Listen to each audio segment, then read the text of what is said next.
देखते, I hope आपने पढ़ लिया है।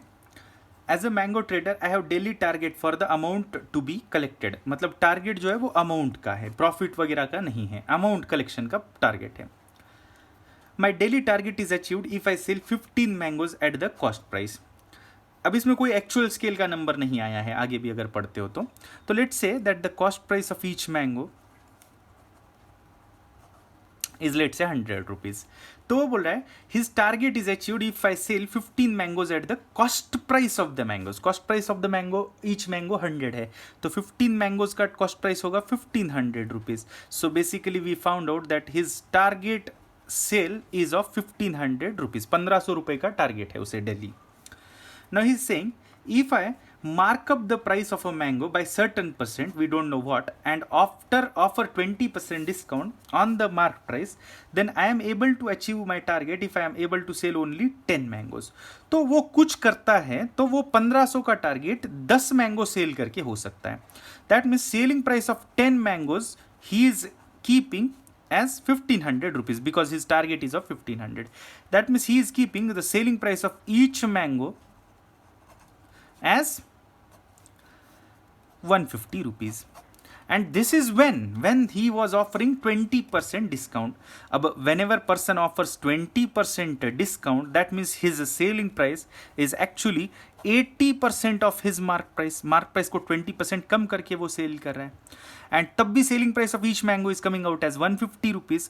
that means this 150 is 80% of the mark price of each mango.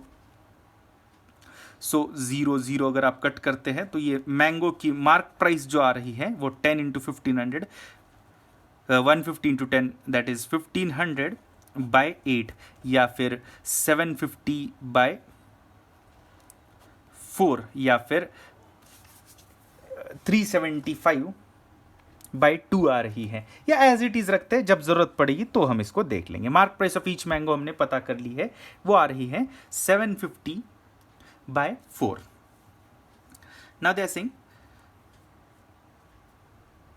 if I further increase the mark price of mango by 60%, और increase करता है मार्क प्राइस को 60% पे, मतलब ये जो करंट मार्क प्राइस थी वो थी 750 by 4, इसको 60% इंक्रीज करेगा, मतलब इस वैल्यू का 60% बढ़ा देगा, तो न्यू मार्क प्राइस जो होगी that will be 160% of this mark price.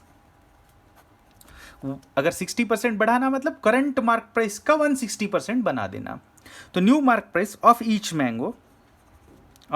Mango will be 160% of 750 by 4। या देखोगे तो ये 0 cancel,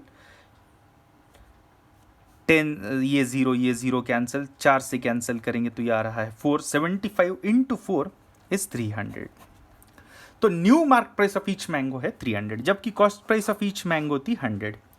They are saying then what is the minimum number of mangoes that I should sell at the new mark price in a day to achieve my daily target। हमें पता है उसका target है 1500 rupees का और उसकी mark price है 300, तो 300 रुपये के रेट से अगर उसे 1500 रुपये का टारगेट अचीव करना है तो उसे टोटल मैंगोज जो सेल करने पड़ेंगे वो 1500 by 300 मतलब 5 होगा, मतलब he will have to sell at least 5 mangoes in a day so that he achieves the target।